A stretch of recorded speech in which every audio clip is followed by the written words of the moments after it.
रहे हैं वो बात हम कामायनी की कर रहे हैं कि हिमगिरी के उतुंग शिखर पर बैठ शिला की शीतल छां एक पुरुष भीगे नैनों से देख रहा था प्रलय प्रवाह। ये जो कहानी है ये कहानी है जब पृथ्वी पर प्रलय हो चुकी है और सब कुछ खत्म हो गया है, सब कुछ समाप्त हो गया है। दूर दूर तक कहीं कोई जीवन होने का कोई संकेत नहीं है। ऐसी स्थिति में मनु, जिसको हम आदि पुरुष मानते हैं, वो बसते हैं और उनकी जो मानसिक स्थिति है और उस मानसिक स्थिति में चिंता है। जयशंकर प्रसाद ने जो हमारे मनोभाव है, चिंता, ईर्ष्या, आनंद, सुख, बुद्धि, इन सब को एक प्रतीक लेकर ये काव्य रचना इन्होंने की है।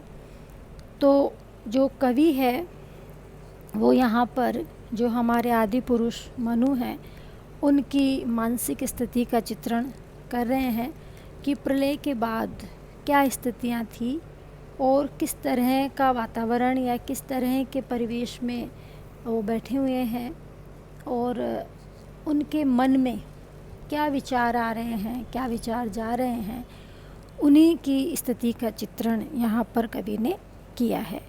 तो ये हो गया एक तरह से संदर्भ कि संदर्भ क्या है।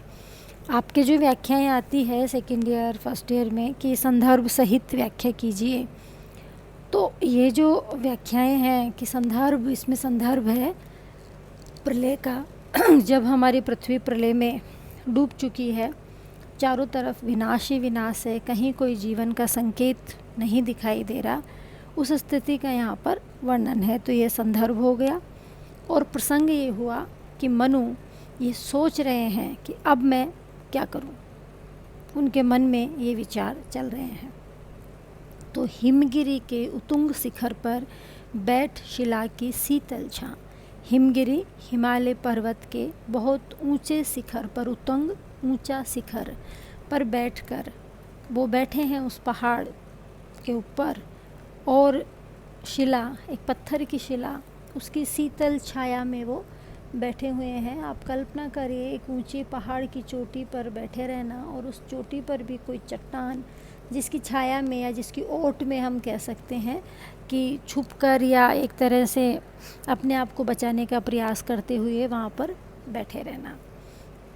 एक पुरुष भीगे नैनों से देख रहा था प्रलय प्रवाह। भीगे नैनों से उनकी आंखें भरी हुई है और वो एक पुरुष, वो एक मनु, वो अपने भीगे हुए नेत्रों से ये देख रहे हैं कि किस तरह से ये संसार